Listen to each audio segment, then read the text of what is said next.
Pressure point, তারপর emotional point, drama point, অনেক পয়েন্টের ভিত্তিতে আজকে জাজমেন্ট দেওয়া হয়েছে নির্বাচন কমিশনের পক্ষ থেকে, এবং পুরো জিনিসটা এক ধরনের নাটকের মতো মঞ্চায়িত হয়েছে। নির্বাচন কমিশনে যাওয়ার সময় আমরা দেখলাম যে নির্বাচন কমিশনের সামনে 2-3 হাজার ছাত্র দলের নেতাকর্মী এক ধরনের মব সৃষ্টি করে আজকের মতো গুরুত্বপূর্ণ দিনে, যেদিন একেবারে আপিল শুনানির শেষ দিন, ওনারা সাস্টের ইস্যু বলতেছে, কিন্তু সাস্টের ইস্যু তো আজকে শুরু হয় না, এটা চলতেছে অনেকদিন আগে থেকে, 2-3 সপ্তাহ ধরে চলতেছে।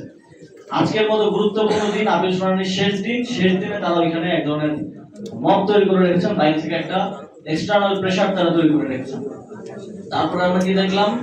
শুনানির একটা পর্যায়ে শেষ হওয়ার পরে এবং রায় দেওয়ার পূর্ব মুহূর্তে যখন আপনি বিচারকের কাছে কোনো বিচার চাইতে যাই,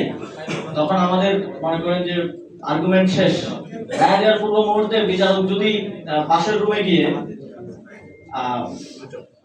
অপরাধীর সাথে বা অপরাধীর লয়ারের সাথে কিংবা অপরাধীর পক্ষের যারা আছে তাদের সাথে বসে এসে রায়টা দেয়, সেই রায়টা কোনোভাবেই একটা নিরপেক্ষ রায় হওয়ার সুযোগ নেই। আমরা খুবই শঙ্কার সাথে দেখলাম এটা, সেখানে একদম চাক্ষুষ দেখলাম যে মিটিং এর মাঝখান থেকে শুনানি একটা পর্যায়ে শেষ হওয়ার পরে তারা বললেন যে তারা 15 মিনিট নেবেন, তারা ডিসকাশন করে এসে তারপরে রায়টা দিবেন। সেই 15 মিনিট তো 1.5 ঘন্টার মতো, 1.5 ঘন্টা হলো 15 মিনিট থেকে, এবং সেই 1.5 ঘন্টার মধ্যে যে ঘটনাগুলো ঘটেছে সেটা বাংলাদেশের গণতন্ত্রের জন্য অশনি সংকেত। সেই 1.5 ঘন্টার মধ্যে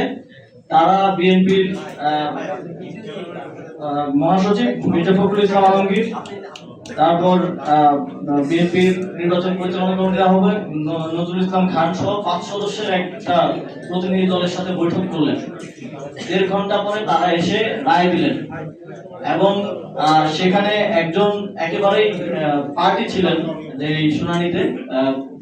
বিএনপির প্রার্থীদের পক্ষ থেকে, জনাব রুহুল কুদ্দুস কাজল, তিনি সেখানে পার্টি ছিলেন, তিনি আর্গুমেন্ট করেছেন